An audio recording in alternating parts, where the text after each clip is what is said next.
Okay. Okay. So, um, oh, good morning, Sharon. I didn't see you come in. How are you doing?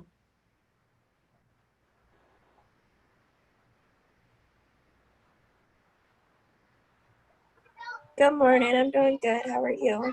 Good, good.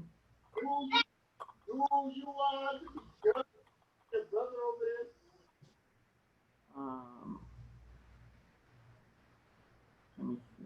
All right. So, I just wanted to, today we're going to talk about chapter 32, 33, and chapter 35, just a little bit.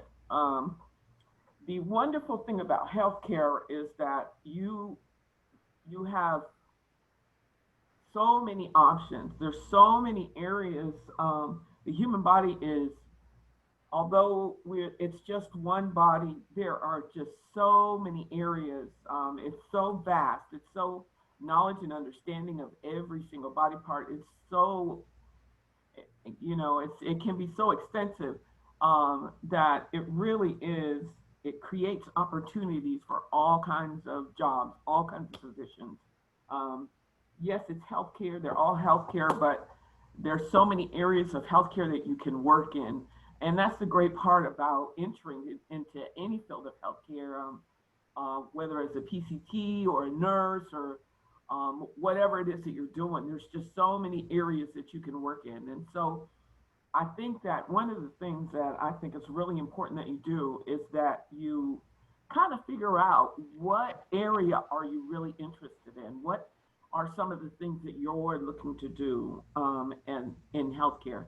Um, Sandra, what area of healthcare are you interested in working in?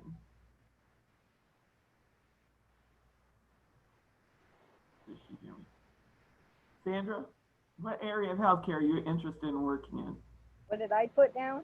I said, what area of healthcare are you interested in working in? Stay home and take care of my husband and get paid for it. And Okay. with Red Cross. Okay. Good. Good. Good. First responder with Red Cross. Okay. All right. Both of them don't pay nothing. Okay. Marjoline, what about you? What area of healthcare are you interested in? Well, I'm thinking about nursing and then cardiology. Okay. All right. That's good. That's good. Anthony, what about you? I'll say like pediatric nursing, just because I like working with kids a lot. Okay. That's good. You have to have a certain I don't know. I think that every area is really a calling. You have to have a certain mindset in order to be able to go into pediatrics. My heart is too soft, and I think I would have a house full of kids. I'm trying to take everybody home, but it's definitely an area that's needed. You definitely have to be able to relate to children. You have to be able to relate to them when they're not their best, because a sick baby, a sick child, can be very challenging, and so it's important that you kind of know that this is it for me. That this is um, where I fit. And I remember you said something about having issues in your own childhood with your health, and so that would be a great thing to turn back and give to others, just like you received yourself. And so, anybody else, any ideas of what area of healthcare they would like to work in? I would say hospital or clinics. Okay, good, good, good. Hospital definitely, especially with everything going on with the virus, with COVID and everything. It's definitely needed. And so, and not only that, but the opportunities are opening up where it was kind of closed before because the need for hospitals and healthcare services are increasing now, especially like I said with the pandemic. It's a wonderful opportunity to actually be able to get into some areas that you may have had some difficulty getting in before. Yeah, because I seen it online that their pay rate is sky high now Uh-huh. for hospitals and clinics because they need a whole lot of help because there's a lot of people that's quitting their jobs or just stop working because of the pandemic. Absolutely, absolutely. So yes, it is some money to be made. There's some money to be made. So that's next. Here I am with y'all. I could be out making money, but it's good. This is good. I love this part. So it's important that you kind of have an idea of what area that you want to work in. I have a friend, one of my friends on Facebook, who actually just got her nursing license, and now she is working as a travel nurse, um, which is an opportunity that just opened to her because of the pandemic. And not only is she working as a travel nurse, but she did post that they had openings also for CNAs, which is something that is really new. You know, they used to not have positions for CNAs, so that's something that somebody would be interested in doing. As a travel technician or PCT or CNA, I'm sure you could make probably at least $10 more than whatever you would make, remaining locally. And then they set you up in a hotel, and then of course everybody doesn't have the option, if you've got family, but if you don't have family, that's a wonderful thing. You don't have children to worry about or whatever. That's a wonderful thing that to be able to do. And so I just want you guys to think about some of those options that are available. And because we're going to talk about some different things, this module, some of the different areas that of work that are available, and you just have to kind of find your niche. I'm going to. That's not the one I want to do. Let me see if I can find it. I have a PowerPoint that I want to go over with you all today. And, oops, I gotta come out of there. Y'all bear with me. I'm just learning this stuff. And somebody had a question? Oh, good morning, Anna. Anna. Okay. All righty, here we go. Um,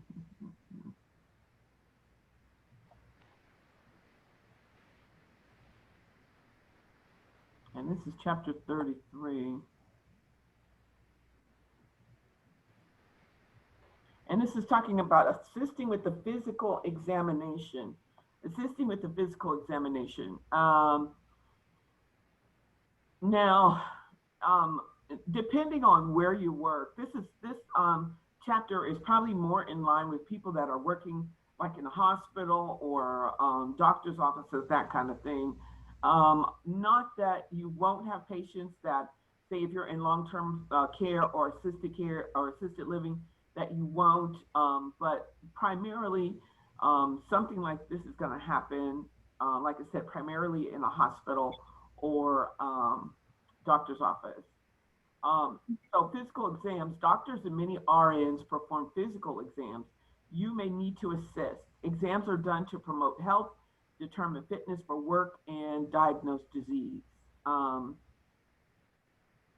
your role depends on the agency's policies and procedures and what the examiner prefers. Now, if you have the opportunity to work with a physician who's doing an examination, physicians they tend to be a little bit picky about what they like and what they want and how they want things done. And that's fine, because they're the ones that are going to be the primary ones who are responsible for whatever happens in the procedure. So it's important that if you have the opportunity to work with a physician, um, or even working with a nurse during an exam, that you at least have an idea of what that procedure is and what it is that they want to do.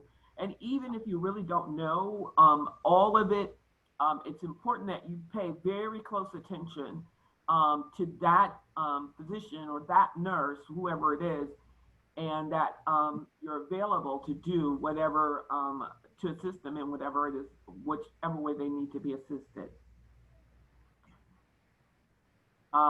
Some of the instruments used in the examination are, you'll have a laryngeal mirror, and that's something, these are all things that are primarily, that are used by the physician. but it's a good idea to know what they look like. A nasal speculum is used to examine inside the nose. The laryngeal mirror is used to examine the mouth, the teeth, and the throat. That's that little tiny, the stick with the little tiny mirror on the end of it. You've all seen that before. And this here is a nasal speculum. They can use it. They use it for both the use it for the nose and the ear. Ophthalmoscope is a lighted instrument used to examine the internal eye structures. Your percussion hammer is a reflex hammer. It's used to tap the body parts to test reflexes. And the tuning fork is a vibrator to test hearing. And of course, those of us who are female are very familiar with the vaginal speculum. Opens the vagina to examine it, and the cervix. Preparing the person, you must respect the person's feelings and concerns. The person is prepared physically and mentally for the exam. The nurse explains the exam's purpose and what to expect. The person must give informed consent for the exam. Now, you do have to be very careful with this.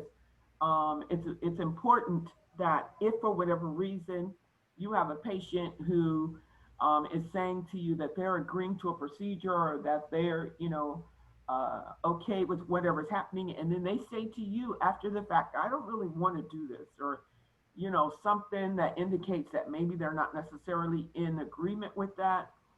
I mean, you can kind of reassure them with whatever information about the procedure that you might have, but it's important that if they're saying to you that they don't think that they want to do the procedure, that you let your nurse know what's going on with the patient, because we don't want to go into anything unprepared. Now, they might be able to talk to the patient and comfort them and help them to feel better about whatever it is that's going on. But you definitely want to make sure that if there's any indication that the patient is not willing to be a part of or participate in the procedure, that you let that nurse know. Also, patients, if there is any type of, especially if it's like a surgical procedure, or they're going to have what's called have to sign informed consent for the examination. This is a paperwork that you won't have to be responsible for giving to the patient. Most often it is the doctor or the nurse that would have the patient to sign the consent. Most often the doctor, occasionally the nurse would have to have the patient to sign it, but sometimes consents can get lost. So if for whatever reason that you happen to be in a patient's room and you see this document, don't just trash it. It is very important that remains with the patient and the patient's chart. So if you have any issues, like I said, if you see any type of document like that talking about a consent, please make sure that you snag that up and that you return it to the desk so that can be included in the patient's chart. You can assist the nurse by providing for privacy. You're going to screen the person and close the room and the door. You help the person put on the patient gown. You explain that only the part being examined is to be exposed. You might have to have the patient help the patient to empty their bladder, or you might be obtaining a urine specimen if needed. You're going to explain how to collect the specimen and label the container. You might have to take it to the lab. It just depends on whatever is needed to be done. Most often, if you have a patient emptying their bladder, you're going to do collect a urine specimen at that time. That way you don't have to try to go back and see if they can go a little bit more. And even in many offices, even if they're not sure, even in, like, say, an emergency room, if you're not sure if a patient is going to need a urine specimen, especially if they're just coming in, it's just a good practice to just go ahead and get it, whether you think that you're going to need it or not. You might be measuring height and weight. You might be doing vital signs on the patient. You might be draping the person, using a paper drape, a bath blanket sheet or draw sheet, or you might be responsible for positioning the person for the exam. The examiner tells you, or the examiner or the person doing the exam is going to let you know what position the person has to be in. Once you become more familiar with doing these exams, if this is the area that you work in, if you know that a patient has to have a pelvic exam, you know, you're just going to know, okay, well, the patient needs to be in whatever position. If the person has an injury to their back, you know, you're going to know what position they need to be in. You're going to help the patient to assume the position as needed. You're going to make sure that their body is draped and warm and that they have privacy. Please don't let anybody start an exam on a patient with the door to the room wide open. If you're working in an emergency room type setting, you just have to make sure that those curtains stay closed, if at all possible. And so here are some of the positions that you're going to have a patient in. The dorsal recumbent or horizontal recumbent position is used to examine the abdomen, the chest, and breast. The person is supine or laying on their back with their legs together. To examine the perineal area, you'll just have them flex their knees and hips externally rotated. And also in this position, you're going to just drape the person with either a sheet or a bath blanket. And we'll talk about those the difference between those when we get into the lab. Okay. That's the dorsal recumbent position. Like I said, the supine is laying on the back. The positioning and draping is continued. The lithotomy position, this is used to examine the vagina and the cervix. Now, this is a little bit weird. I don't know what all this stuff is, but okay. Anyway, their hips are flexed at the edge of the exam table. Their knees are flexed and hips externally rotate. Feet are in stirrups, and they're draped as for perineal care.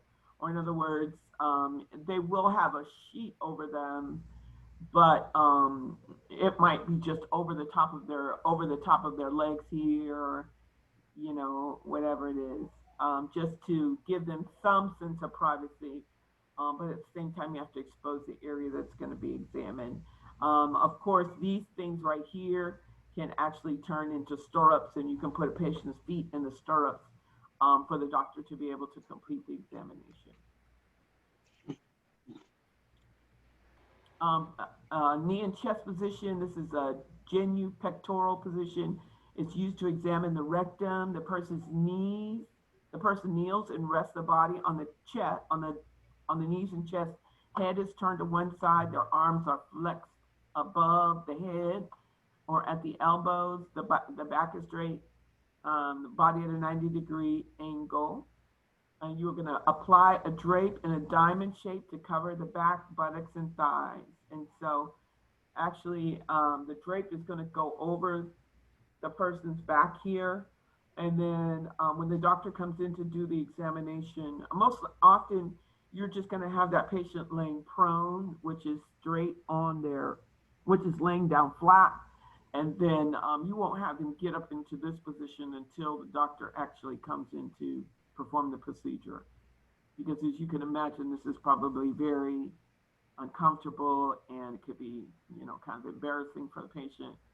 And I don't know how many people would want the door open, somebody coming in, and you're in this position. No, thank you. So, all right, this is the Sims position, sometimes used to examine the rectum or vagina. Also, if you have a patient who's not able to assume the knee chest position, you can have them in this position where they're laying on their stomach or their prone position, but their leg is at an angle to the side on a pillow, and their arms are like this, so that if the gown has to be lifted, they can still be examined. Okay? Oh, my light went out. You may be asked to prepare position and drape the person, assist the doctor or nurse during an exam. We already talked about that. You might be asked to, after the exam, you might help the patient to get dressed, discard disposable items, replace supplies, or clean reusable items. You might be asked to take specimens to the lab, cover the exam table with a clean draw sheet or paper, label specimens, clean and straighten the person's unit or exam room, and follow agency policy for soiled linens. And a lot of this stuff we're going to be talking about when we get into the lab. Okay, anybody, any questions on chapter 33? No, ma'am. Okay. I'm trying to get my light to come back on. All righty, so, yeah, that's chapter 33. How was that in the book? I wish I could just pull this up on my computer. The questions in the book were okay for you guys? Yeah, for this chapter, I think they were kind of straightforward. Okay, good.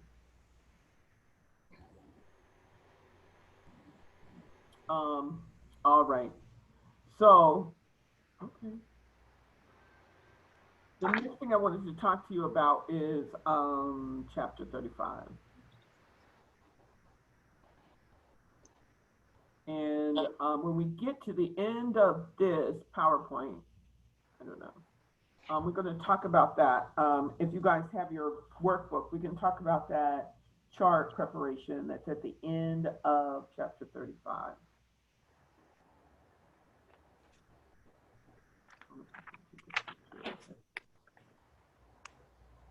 Okay. So this is talking about the person having surgery.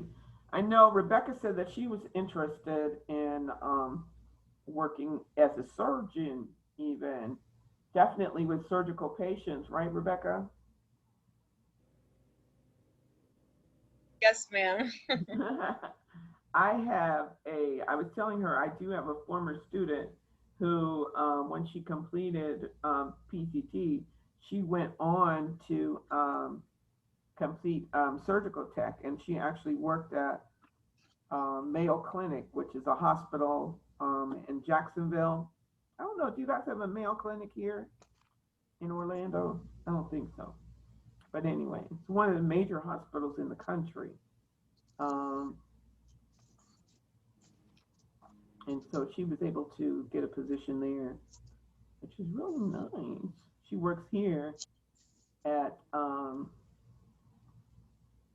Advent Health right now. So that's the nice thing about, it doesn't matter. That's the nice thing about healthcare. Like I said, there's so many options that are available, and so many areas that you can work in, so many things that I hope that some of you, once you complete this course, y'all don't drop out of my course. But once you complete this course, there's a lot of options and things that are available for you to do. And some of you should definitely go on and do that. Surgery is done to remove a diseased or injured body part, remove a tumor, repair an injured body part, make a diagnosis, improve appearance, relieve symptoms, restore or improve function, or replace a body part. Anybody, any idea of what are some of the primary surgeries that you're going to have, like say with the elderly population? Would it be ortho with the Yeah. bones? Absolutely. You're going to see a lot of those. You're going to see a lot of knee replacements, huge. Hip replacement. Yes, hip replacements. I've seen people that have both knees done, both hips, elbows, shoulders, and even some spinal fusion, which is crazy. But hey, if you can take the pain, you know, whatever. But yeah, that's definitely one of the primary things that you're going to see is those joint replacements or bone surgeries. Anybody else with any other type of surgery that you think you'll see a lot? Wouldn't it be cardiac? Absolutely, absolutely. You're going to see a lot of bypasses. You're going to see a lot of people that have had open heart surgeries. You're going to see a lot of people that have had pacemakers placed, that have had heart valves replaced. You're going to see a lot of that. So even though they might not necessarily be immediate post-op patients, they still are going to have some concerns and things that need to be considered whenever you're doing treatments for these kinds of patients. But certainly, if you see them rather pre-op or post-op, there are a lot of things to be, some things to be concerned about with these types of patients. Surgery often requires a hospital stay. Inpatient persons are admitted at the morning of the surgery or 1 to 2 days before surgery. Same day surgery. Outpatient is 1 day, or ambulatory surgery, the person goes home the same day or the next day. And some patients go directly to surgery from the emergency department. So like nowadays, it used to be that patients always pretty much stayed in the hospital for a good day or two, surgical patients. But nowadays, more and more they're doing outpatient surgeries. I remember when I first started nursing, I had some medical surgical patients, they were called, and I had patients who were having hysterectomies. Well, generally, a patient who was having a hysterectomy was in the hospital for at least 3 days, but now they actually do them as the same day surgery. And so, especially if a patient has a vaginal hysterectomy or even a partial hysterectomy, they'll bring them in and they'll do the procedure, and later on that evening, they go home. And so it's very important that those kinds of patients have as much education as possible, as much support as possible, that if you're dealing with those kinds of patients, whether before or after, especially after the procedure, that you are very much aware of warning signs, because these people are going home and there's no medical care or assistance at home. And so we need to make sure that before we send them out, that they're not having any issues that need to be reported. Surgeries can be elective, urgent, or emergency. Elective surgery is done by choice to improve the person's life or well-being. The surgery is scheduled in advance. Urgent surgery is needed for the person's health. It is done soon to prevent further damage or disease. Emergency surgery is done at once to save life or function. The need is sudden and not expected. What kind of patient, what kind of surgery would be considered an elective surgery, or do you think would be an elective surgery? Anybody? Miss, can you repeat it? I couldn't hear you. Oh, I said, what type of person do you think would need an elective surgery? Or what kind of surgery is an elective surgery? That means that this is a surgery they chose to have. Aesthetic surgeries, like plastic surgery? Yeah, plastic surgeries definitely are elective surgeries. Okay, what about an urgent surgery? It's not necessarily emergency, but it is something that they need to have to prevent further damage. Somebody else besides Rebecca. Sorry. You're okay. You're okay. We had you, girl. You know I love surgery. What about Mark? I did a paper on this a few months ago, and it was when we had to do a paper on like a disease of our choice, and mine was like I did some like random disease, but I remember it was for like mental, like their mental functions. Okay. Like I don't know. Well, Would that be considered? I'm sorry. Would that be considered something like In urgent surgery? Well, it could be urgent or elective. Used to be way back in the olden days. I guess they still do it now. Patients who had severe mental illness or were considered to have had severe mental illness would have what's called a lobotomy, which is basically they do brain surgery on them to help their that supposedly would help their mental function. where they actually would do a surgery that they would separate the lobes in the brain, and I don't know, do some kind of stuff to help their um, mental health. I don't know how well it works, but I guess, I don't know. And I'm sure that there are other procedures, more procedures that they do now that might be able to make a difference as far as mental health is concerned. Gotcha. Marquesha, you had something? Yeah, it's like when old people have to get surgery for the cataract surgery, and I Okay, also had tumors. right, definitely. Cataracts, I think would be, well, yeah, I'll take that as an urgent surgery because definitely it's something that if you don't have it, people can actually lose their sight if they don't have cataract surgery. So definitely something that's is preventing further damage or disease, and definitely a tumor, whether it's cancerous or not, Right. um, can be you definitely something that you want to have removed. Can cause a lot of damage if it doesn't. Anybody know what is the term for a cancerous or non-cancerous tumor?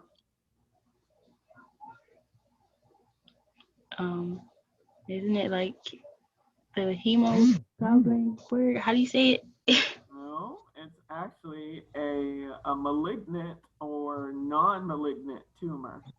Oh, Yeah, a malignant or non-malignant tumor. Um, and so that's something that it means it's cancerous or not, but definitely something that we want to look at. Emergency surgeries are done at once to save life or function. Anybody with Gerline, what do you think about what's an emergency surgery that somebody might have? Wouldn't cardiac be one of them? Oh, absolutely, absolutely. So, like, say a person comes in with a heart attack, they might have an open heart surgery. Yeah, that's emergency surgery. Just what about non-cardiac emergency surgery? Come on, y'all. Somebody. Emergency surgery. A C-section? like yeah, C-section and appendix rupture. Absolutely. Good, good, good. That's it. Definitely. Appendix is a serious emergency. A person can literally die if their appendix bursts and is not removed in time. So those are very good things to keep in mind if you have patients that have those issues. The person is prepared for what happens before, during, and after surgery. Preoperative refers to before surgery. Post-operative refers to after surgery. You're not going to see this whole word. And then actually pretty soon, I'm going to be sending you guys a list of abbreviations that are used in medical terminology. And we're going to actually start that list and then we're going to build on that list. These are things that we not only going to learn for one time, but we're going to continue to learn. You're going to continue to see it repeatedly. So just be on the lookout for that.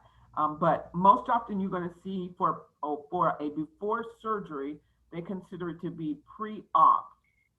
So you're going to see it, it's going to be pre-op position or a post-op position, which it means the same thing. Pre-operative before the surgery, post-op is after the surgery. Some people recover from surgery in nursing centers or rehabilitation centers, and some need home health care. Surgery causes many fears and concerns.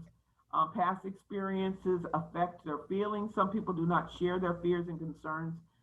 Mental preparation is important. You got to respect the person's fears and concerns. Yeah, see, this little guy here is looking like I am not feeling this at all. Okay, no. So you have to be mindful of that when patients are having procedures. It might be a full-grown adult, and this is the expression. Especially if it's an emergency surgery, it can be a very scary situation, even for some patients who are going into urgent or elective surgeries. They can have a real issue with anxiety concerning that. Don't blow that off. Don't treat it like it's not anything, because there are things that can be done to help the patient to relax, whether they need medication, whether they need more information from the doctor, whatever it is. Especially if you have a patient who is just really, their heart rate is up, their respirations are up, they're like freaking out. It's really important that you let somebody know, hey, this patient's got some issues. You do something. The doctor explains the need for surgery to the patient and family. They are going to be explain to them about the surgical procedure, risks, and possible complications. Anybody know a complication that you are always going to see in any type of surgery?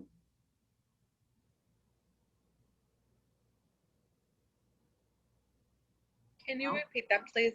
A complication that you're always going to see with any type of surgery.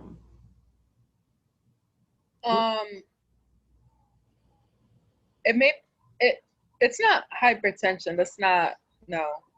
Well, I don't know why I thought of that word. Let me say it as a potential, as a risk with any Death? surgery. Death is a risk with any surgery. Yeah. Okay. Yeah. So that's sometimes difficult for patients to see on that paper, but yeah, it's there. Hopefully they won't experience that, and that's our plan. We definitely don't want that to happen, but they have to be aware that that's a possibility. There are risks from not having the surgery, who's going to be doing the surgery, the date and time of the surgery, and how long the surgery will take. Questions are answered, misunderstandings are cleared up, care instructions are given. After surgery, the doctor decides what and when to tell the patient and family about the results. Woo, woo, woo. That's a huge thing right there. So, if you have a patient and patient went in for an appendectomy, and you hear in the rumor mill that they opened this patient up and they had cancer all over their body, it is not your job to go in there and tell anybody, to go in that patient's room or to talk to that patient's family and tell them anything about anything. Y'all hear me? It is not your job. It's not even the nurse's job to go in and tell the patient anything about the results of their surgery, good, bad, or indifferent. It's not your job. It's not your job. If they want to know how the surgery went, it's really up to the doctor to let them know everything is okay. Or, no, I'm sorry, you had whatever, we found cancer, whatever it is. Certainly, if it's a negative outcome, if it's a good outcome and the doctor has kind of talked to the patient and maybe they were out of it and they don't really remember, you can say, oh, no, you're doing okay. You're fine. It's okay. The surgery's over. And remember, the doctor came in and said that you were doing well. That's different. But to come in, oh my gosh, you got cancer all over it. No, that's not your job. Please don't do that. Please don't do that. Or, I don't know, any negative diagnosis. Any diagnosis, period, as a result of surgery or as a result of any procedure, it's up to the doctor to let them know what are the results of that procedure. Now, what you can do is you can listen to your patient. You refer any questions to the nurse or to the doctor. So if they have any questions about what happened, about the surgery, about, why did it take so long, or, what did you find, or, whatever it is, that's up to the nurse or the doctor. Really, it's up to the doctor to tell them. The nurse is probably going to say, let me get your doctor for you.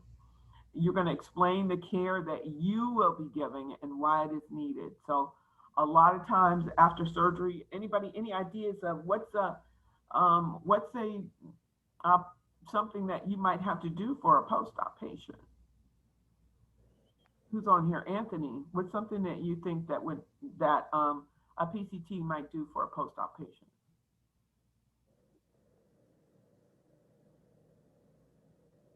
Is he on here? Yeah, I'm still here. Just give me a few seconds. I'm actually doing something real quick. Oh, okay, that's all right. All right, Clarissa, what do you think? What is it, something that a PCT might do for a post-op patient? I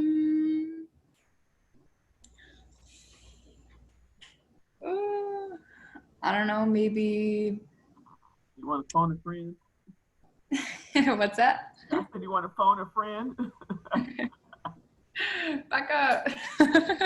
Okay, what about Ada? What do you think? What's something that might be done for a post-op patient?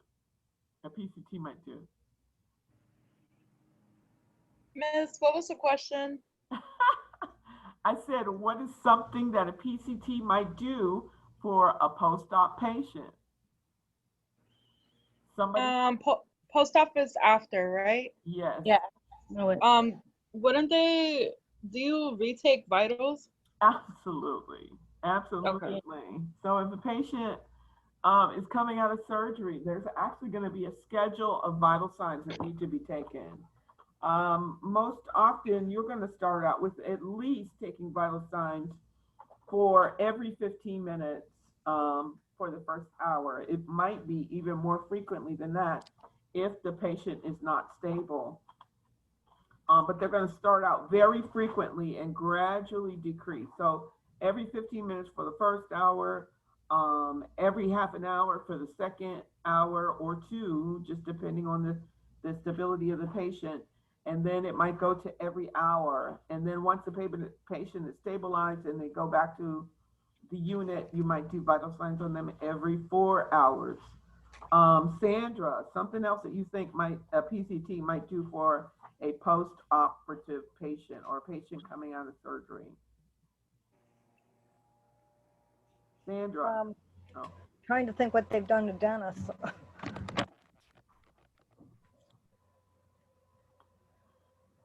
They made sure that he was awake and alert. Yep. They kept going in there to talk to him and make sure, if he knew where he was at. Okay. Okay. Yeah, that's more of a. Usually before they took him to his room. Right. That's more of a, I guess, a nursing thing. I guess, no. So that's not what you're looking for? I'm thinking of some other things that a PCT might do. Personal hygiene. Thank you. Thank you. Yes, ma'am. Definitely, if a patient is coming out of surgery, they're going to have the prep stuff, which is, maybe iodine or betadine, whatever it is, all over them. This orangish, reddish looking stuff all over their body. They might have blood and body fluids all over their body. Anything like that. Especially a woman who's having maybe a surgery on, like a pelvic surgery. Now she's not only had anybody that's ever had a C-section before. No, you got stuff going from, from your shoulders down to your knees. And so that's got to be very uncomfortable for a patient. So it's important that we be aware and not just leave that patient there and all that stuff, but, especially if they're coming out of surgery, they're probably still under anesthesia and they're going to need some help getting cleaned up. Anybody ever had to have somebody help them after surgery? Yes. 105%. Yeah. Well, my That was mom not helped fun. me after I gave birth. Okay. Okay. Well, some patients don't have any family member that's there to help them. So all they're gonna have is you. So, Help getting up or whatever. yeah, definitely help getting up. They might definitely, like patients having to go to the bathroom or whatever. They might still have a Foley catheter in them, which is a catheter that goes up the urethra that empties the bladder. They might still have that, but you just never know. So it's good to keep those things in mind when you do have a post-op patient so that you'll know how to help them, so that you can anticipate what they'll need, not just waiting until they ask, but even offering to give them a warm washcloth so they can wipe off or something. Use verbal and nonverbal communication with the patient. It's all right to, like hold their hand or, whatever it is, calm them down, bring them a warm blanket, let them know that they came out of the surgery okay. Let them know that their family member is going to be coming to see them if they have any family. Let them know that there's a clergy member that's available in the organization if they would like to see a clergy member. The goal is to prevent complications before and during and after surgery. Preoperative teaching includes pre-op care. There's going to be tests that you're going to do. Sometimes patients are going to have blood work. They're going to have a urinalysis. They might have a chest x-ray. They might have to have, some of our more senior patients, they might have to have a cardiac evaluation, including an EKG, echocardiogram. They might have to have tests on their respiratory function, just whatever it is, depending on the type of surgery that the patient is having and their current physical condition. Some of the things that you want to make sure that you teach your patients or that you keep reminding them of. It's important that you remind them to deep breathe, do their deep breathing and coughing and incentive spirometry, especially, why would we need to do that? Any ideas, thoughts on why? What about Ada? What do you think? Why do you need to remind a patient to do their deep breathing, coughing, and incentive spirometry? What do you think, Ada? I don't know. No? No. No. Anybody? Why would you? To make sure they don't catch pneumonia or any other infections. Absolutely. Absolutely. Absolutely. Patients, especially when you have pain, especially if you have pain that's in your chest or in your abdomen, patients generally won't take deep breaths. Plus, you have to remember patients coming out of surgery, they've been intubated, which is that a tube that gone down in their throat, and you can have all kinds of mucus and whatever build up. And so it's important that they do that deep breathing, that you encourage them to do the deep breathing and coughing and the incentive spirometry. Y'all seen that device that they blow into, and it actually helps the lungs. My daughter had that. Yeah, it helps the lungs to expand. Yes. Leg exercises. Most often they're going to have what are called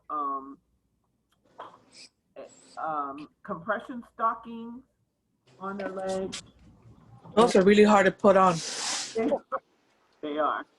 Yeah. Yes. So how do you put them on? Because I had a hard time putting them on with Dennis when he was in the Well, to tell you how to put them on is hard.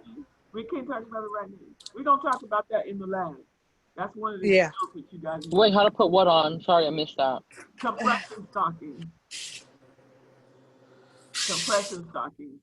We don't have the big leg wrap things that they have in the facility that you put on the patient. Those are not so bad, but the TED hose, those can be difficult to put on. We don't talk about that. Yeah, they are. Yeah, but you I have. had this, I'm sorry.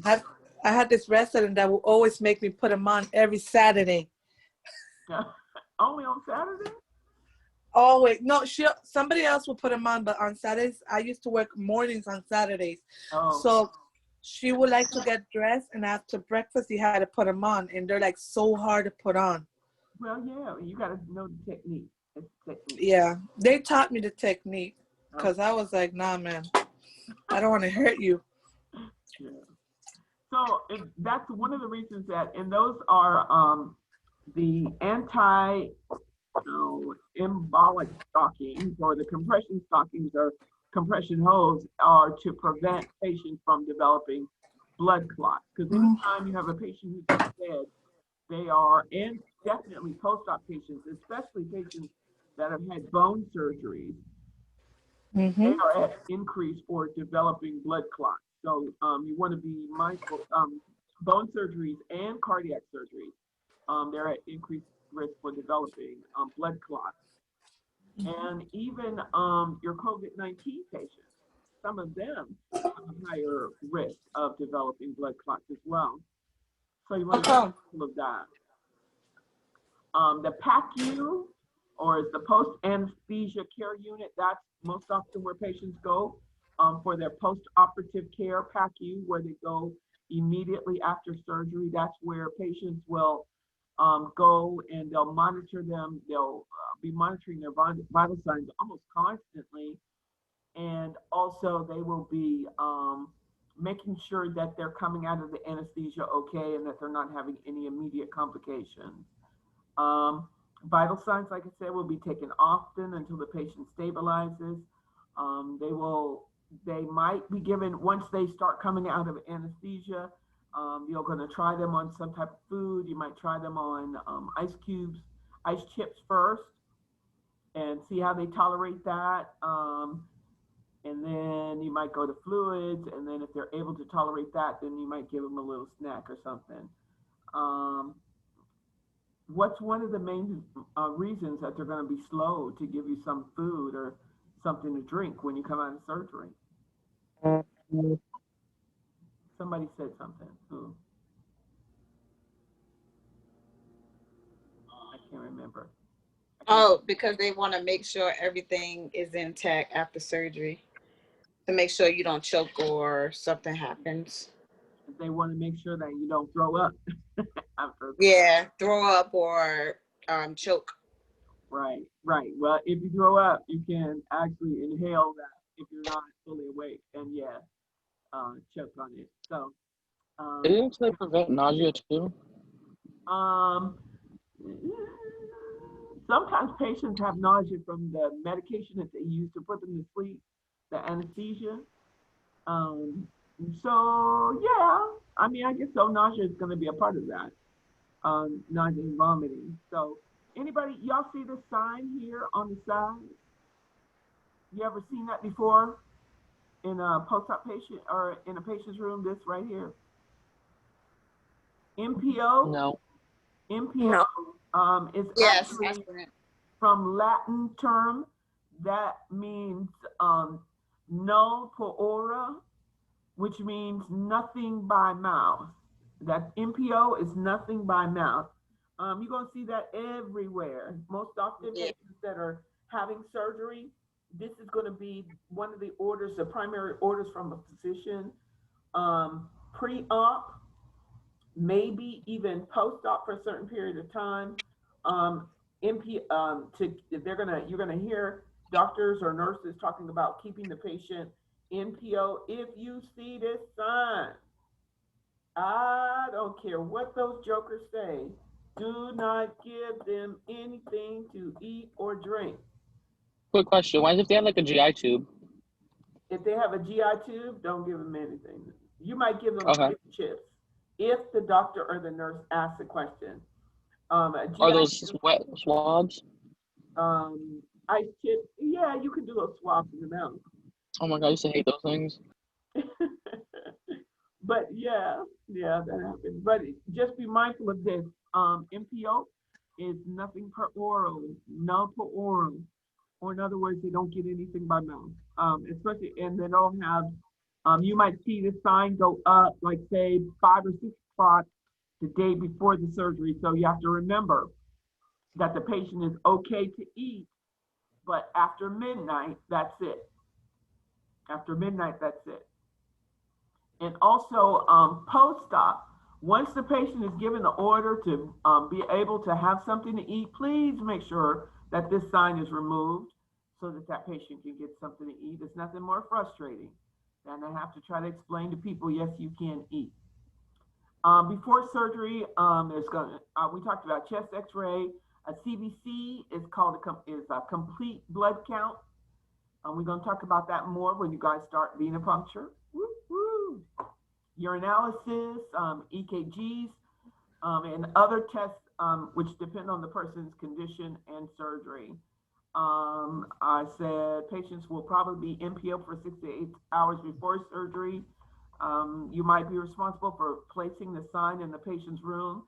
Make sure that you remove the water pitcher and the glass at the time that they're to begin that period of abstinence or abstaining from foods. I'm going to send you guys the rest of this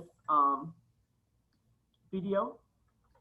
I'm sorry, not video, but this PowerPoint so that you can just review that for future reference.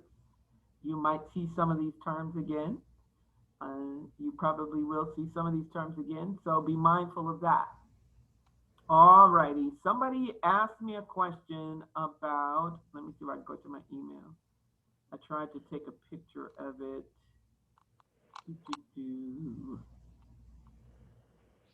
I have a question. Yes. So within the CNA certification, I hear a lot of different terms like EKG tech, what else, like phlebotomist and stuff like that. Within the CNA certification, are you qualified for all of those? What do you mean? Like if I were to apply for like a EKG technician job or a phlebotomist position. You should be able to get the certification. It's going to be a bit more than just whatever it is that you're doing. But whatever it is that we do in the class, sometimes you just have to have more hours in than what we're able to do here. But I don't know if this is going to show. But at least you will have some training in that area. And if you go to an organization, they might actually give you more training on that. Okay. Okay. Something that an area that you're interested in working in. I'm trying to see if I can pull this thing up here. Why are you not doing what I want you to do? Uh-oh, I didn't mean to do that. Delete it. I didn't. Here we go. Go back. Will all patients have problems swallowing that tubal that they put in their mouth for surgery? Some patients yes, some patients no. Just depends on the patient. All right, we're gonna have to look at this thing wonky because I can't do it any other way. Let me see if I have it still. No, I don't. Somebody had a question for me about this chart. That's at yes, the end I of did. Chapter 35. I did. I was trying to pull it up, but but I can't get it to turn in my email. I don't know if I took the picture the wrong way or what. But all right, so do y'all have your book with you? Yes, I do. Yes. All right, if you have your book with you, we can talk about this chapter right quick. So this is just a regular pre-op checklist. Oh, I hate that I can't show you guys that on the computer. But a pre-op checklist. The first thing it's talking about what there are some of the things that you can complete on this. And so you just kind of have to be mindful of what you can do. You might be asked to fill out certain portions of this, like say here, of course, the date of the surgery. You should have information on when that surgery can be completed. So you're definitely going to be able to fill that in. Okay. So do we supposed to circle it or just fill it out? I don't know. You can just fill it out. Make up something. All right. So a patient that's having a history, they're doing height and weight. Can you do height and weight on a patient, do you think? Yes. Yes, you absolutely can do a height and weight on a patient. Let's see, surgical consent.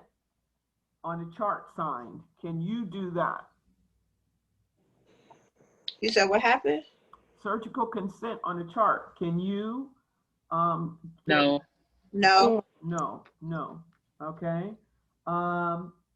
Let me see. Consent for a blood draw or consent to receive blood products. Can you do that? No. Yes. Yes. No. No. No. No. Okay. Any kind of consent that a patient Oh needs to no. have, you can't do that, because in order for you to be able to get consent from a patient for a procedure, you have to be able to explain all the ins and outs and the risks that come with that, and that's not a part of your job description. So no, if somebody says, "Oh, can you run in there right quick and get that person's consent?" No, ma'am, I Nope. cannot do that. I can't do that. No, because you're going to risk your certification. No, thank you. Let me see.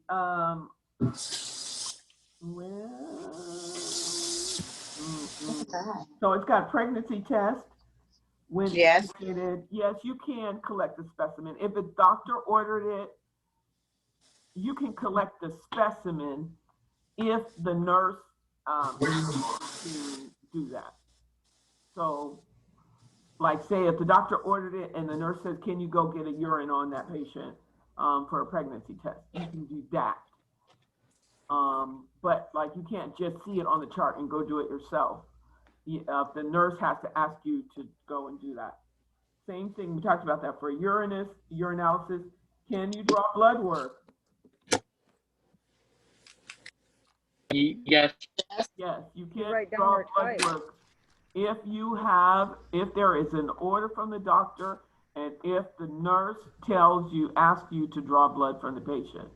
So you'll have to have those two steps in place before you are able to do that. Yeah, the order has to be on the chart, and you have to receive direction from the nurse to do it. You can't skip either one of those. You can't just say, "Oh, I'm going to just go draw a CBC on this patient," because we always draw CBCs on this kind of patient. No. You have to have an order from the doctor, and the nurse has to delegate that to you. Unless it just falls in your job description.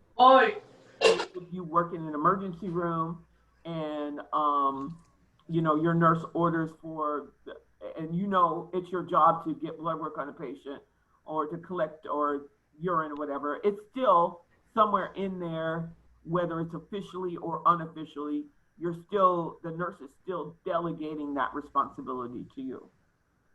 Okay. Type and cross match is not something you can do. Chest x-ray report, if it's printed out, I guess you can put it on the chart.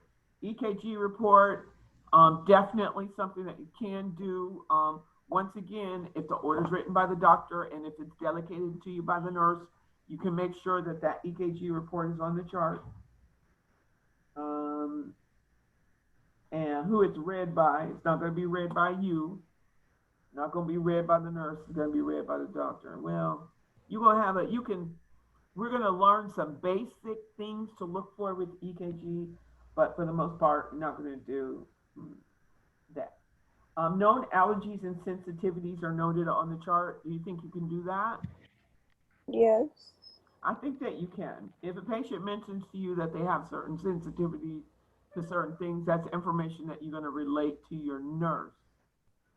But yes, you can make sure that if for whatever reason you see that chart and it doesn't include information on those sensitivities, that the nurse knows, hey, this patient has a peanut allergy, or this patient is allergic to penicillin, or whatever it is. If a patient has an allergic to latex, you can make sure that that's noted somewhere. And then over here, where in this line here is going to say that where the person who did this is signing, saying that it was completed. And if it wasn't completed, the explanation goes in over here. Okay, So some of these other things you guys can look up in your book. One question, can we just circle what we can do instead of filling it out? Sure. Okay.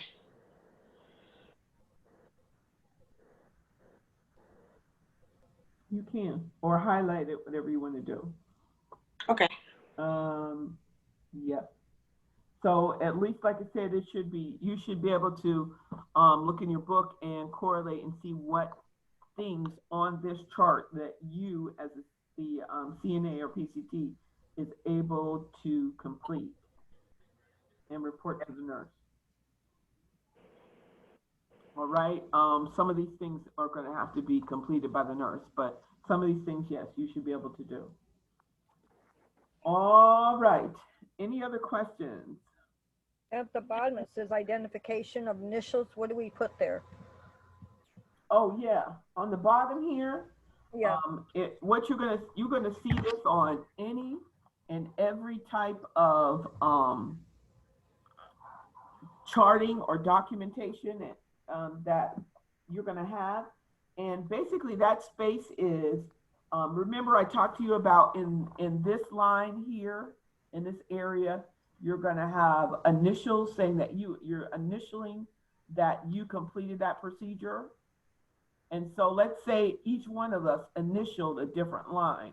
How would we know whose initials those are? The only way that we can know is to go down here to this table.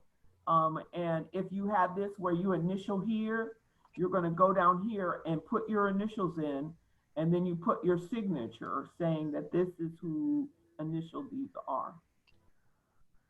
Thank you. So if your initials are, whatever. So SC is going to go in each one of these spaces that you completed, whichever space you're able to complete. SC. And then down here, you're going to sign your initials, SC, in the box, and then you're going to sign your signature here. Please make sure that when you're signing your signature, you're going to sign your signature and your title or the initials that you're going to have. So if in the organization that you're in, your job is a CNA, you're going to sign your name, your full name, and CNA. And this is not your time on stage. This is not your time for your autograph. They need a legible signature and your title, so that if and when your chart is reviewed and they have to see who did what, somebody is easily able to identify, oh, that was Sandra, or that was Marjoline, or whatever the case might be. That was Clarissa that did that evaluation or that pre-op or post-op on that patient. All right? I do have one more question. Yes, ma'am. The blood type, near 0, you can put in almost anything with it. So what do I put down for that? You're not going to blood type. You 0? you can draw blood, but you're not going to. It says blood type, so I was just curious what you would put there. If the patient knows what their blood type is. Because it's 0, you could say almost anything could go, for, what is it? For cross match. No, you're not going to do, you're not. Oh, okay. No. If a patient has to have their blood type, that's going to be done at the lab. Oh, and the lab is going to say, they're going to clarify, or especially if the patient is at risk for receiving, having to receive blood after the surgery, the lab is going to determine what that patient's, they're going to verify what that patient's blood type is. And then you're going to, whoever is reading that slip, most likely the nurse, is going to put in the patient's chart whatever blood type that patient is. Now, if the risk is low, depending on your organization, depending on the facility, the nurse might say, or the patient might say, oh, my blood type is A positive, which mine is. Then you just, A positive. If it's just like a regular, a chart, like say in a doctor's office or in a nursing home or, you know, assisted living, and you're just going to put down whatever the patient says their blood type is, unless it's somewhere else in the chart that says patient's blood type is whatever. Then that can be copied on that list. All right? Okay. You understand what I'm saying? If you see it somewhere else in the chart, then you can put it on that pre-op or post-op, that pre-op checklist. But if it's not somewhere else in the chart, you can't just make up something to put it. You can't just say, oh, the patient needs a type and cross. I'm going to go draw some blood and send it down to the lab. You don't have that authority. I, as a nurse, don't have that authority. That's something that has to be ordered by the doctor. Okay? And then you never, ever just make up something to fill in that space. Don't do that. Don't do that. All right. Anybody else? Any questions? Okay, so here's how this week is gonna go, ladies and gentlemen. We're gonna be working hard on, I'm going to be checking off on hand washing tomorrow. Tomorrow. Woo-hoo. Yes. Wait, you're gonna what? I'm gonna be checking off on hand washing. Those who have already done hand washing. Oh, I already know how to do that. Yeah, I know, but I got you. I got you. Don't worry about it. Anthony, you don't feel like you're racing, but I have confidence in your ability. Definitely, I'm going to teach you though. I'm going to teach you. Make sure that you understand what it is to do that we're doing. Everybody else though, be prepared to do hand washing, to check off on hand washing tomorrow. Also, I am hopefully if I can get through hand washing right quick, because we might just, I don't know. We might do a little something different to do hand washing. Also, if I'm able to get done with hand washing, I will also start checking off on vital signs. If I do not start checking off on vital signs this week, I will start checking off on vital signs next week. Anthony, don't worry about it. I got you. I ain't forgot about it. Is it gonna be at the same time for Zoom or at 1? Labs, those who are coming on, residential labs are going to be from 9 to 11. And then once again from 11 to 1. Please, as a matter of fact, y'all send me a text to let me know which lab you're going to be doing. Are you coming to 9 to 11 or 11 to 1? Those of you who are doing virtual labs are going to be from 1 to 2. 1 to 2. You said 9 to 11? 9 to 11 or 11 to 1. And the reason that I need you to send me that text is I need to make sure that we don't have too many in at one time. I know that you guys have, I know that you guys, you know, you've got whatever it is that you got going on, but, you know, we have to be mindful of social distancing and class lists and all that kind of stuff like that. Do I have to confirm again if I'm going in or not? Yes, confirm to me what you're going to do. I'm going in. Send me a text right now. Okie dokie. On which lab you're going to do. Okay, no problem. I have to make some adjustments. All of y'all can't come at 9 to 11. I'm going 9 to 11. I'm about to text you now. No, Ada. I have to. That's fine. That's fine. Yep, I might have to make some adjustments with some of you. Okay. I'm going to say this though. If you coming at 9 to 11, we're going to run. We're going to run. I'm not going to have time for no extra. I don't have time to lag. I don't have time to, you know, we're going to run. Because we got a lot of skills that we got to do this module. So you got to be ready to go. If you feel like you're going to need some extra time, then you need to probably come between 11 and 1 because I have less people and I can spend more time. Okay.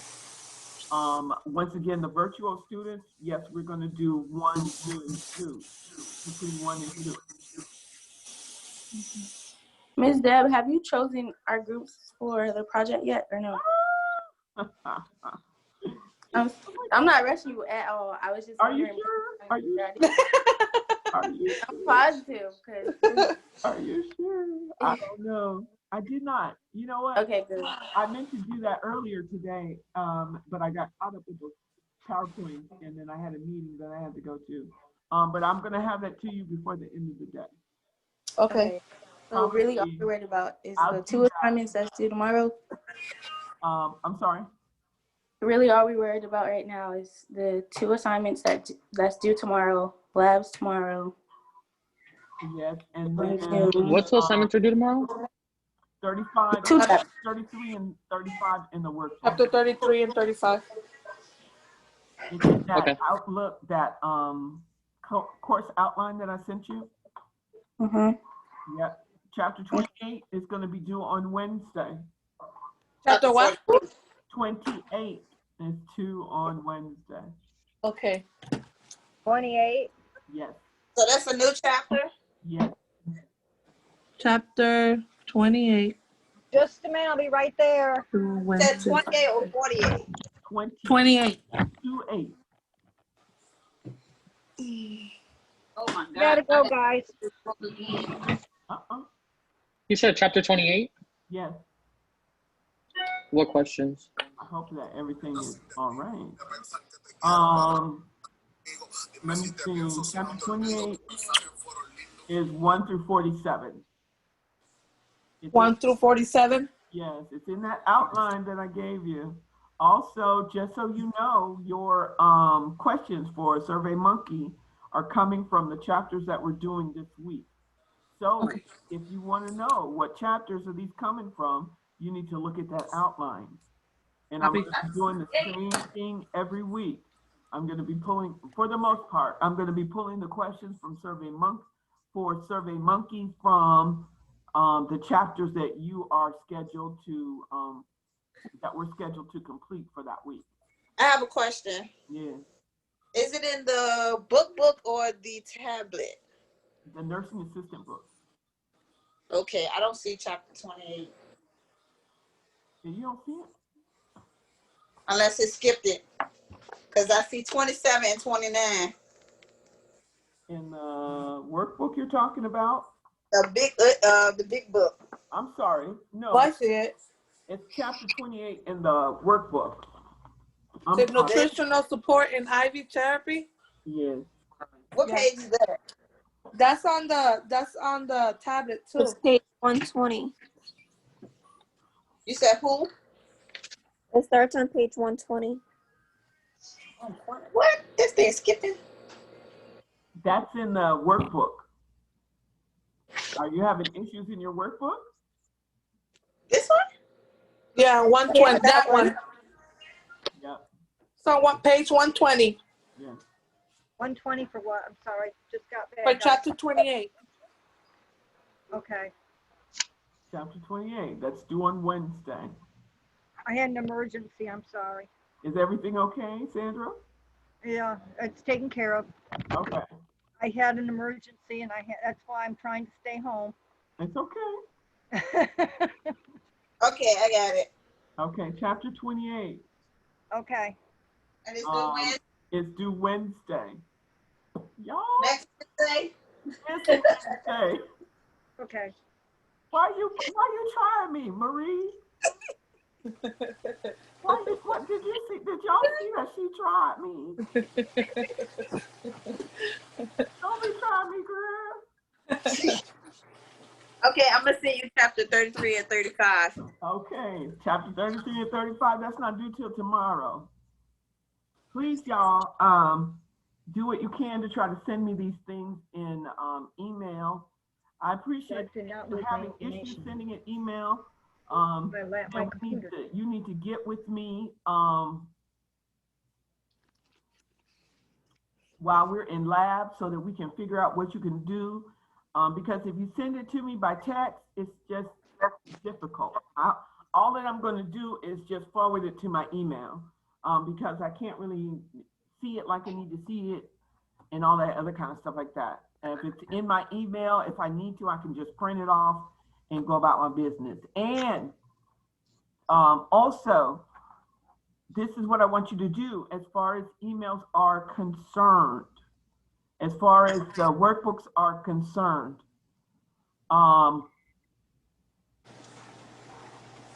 I want you to, instead of writing the questions, if you want to write them out and fill them out in your book, you can fill them out in your book, that's fine. But what I want you to do for me is I want you to send me an email and put the chapter as the subject, whatever chapter that is, as your subject. And then I want you to put the answers, just the number and the answer in that email. Okay. Okay? Yes.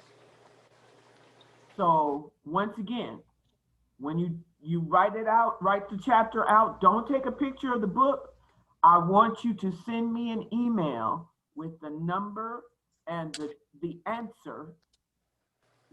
One, whatever that answer is. Two, whatever that answer is. In the email, so that it's just easier for me to correct. I was ready to send you the whole thing. So sorry. So sorry. Because I just literally took a picture of the chapters that I did. Girl, see, here's the And was problem. ready to Here's the problem. It's a whole lot of y'all and one little me. I ain't so little, but comparatively speaking, you know what I'm saying? And so you send me an email, you take a picture and you send it to me in an email, and then it shows up like this, sideways. And so here I am at my computer because sometimes I can't pull it out like it needs to be, and my neck can't take that. Okay. Help my neck and send that to you like I'm asking you to. Okay. We're going to be doing some different things in the upcoming future that's going to make it way easier for everybody. I can't really kind of let you know anything too much more about that, but just help me out this way if you can. If you don't want to fill out the book all the way and just write the answers in an email, whatever, however it works for you, just, you know, that's fine. Okay. Like that. All right, Anthony, we're gonna work on vital signs. I need, when we come in on Tuesday, I'm gonna be working with Anthony on vital signs. The rest of you guys, I guess if you need we'll go over refresher, but I'm gonna need you guys to really just kind of get started and go and do what you know to do. I even remember how to do vital signs a tad bit. I'm not like, I'm a little rusty on them, but I think it should be a quick demonstration. All right, that's good. I thought so. I got confidence in you, sir. Thank you. Mm-hmm. We need to talk.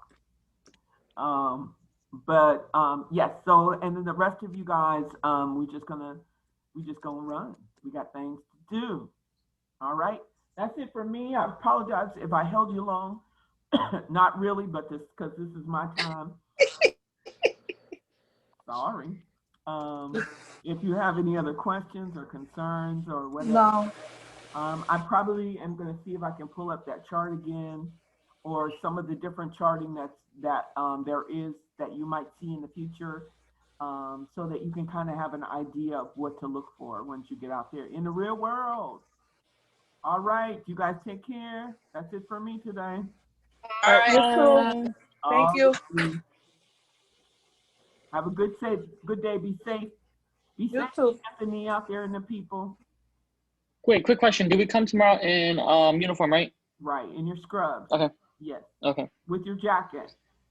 And With white the jacket. sneakers if Oh you my got god. Yeah. The jacket's a little big, but okay. I know it. It's all right. All right. I'll see you tomorrow then. All right, we'll see you. Mm-hmm. Gerlene, you okay? How are you doing today? I'm good, and you? Good. How is your blood pressure, girl? It's okay. No job yet. Oh. Yeah. Well, God knows all things, right? Yes. He knows what you need. Yes. Yeah. You might just Okay. need this time to do what you need to do as far as school is concerned. Yes, ma'am. Yeah. Okay. So you got to learn how to relax. Yeah. Just So really- I'm doing chapter 35 now. You said just write the answers and in the just send you the answers. Yes, just send me the answers. Okay. Okay. Thank All you. right. See you tomorrow. All right. We'll see you tomorrow. Okay. Bye. Bye-bye.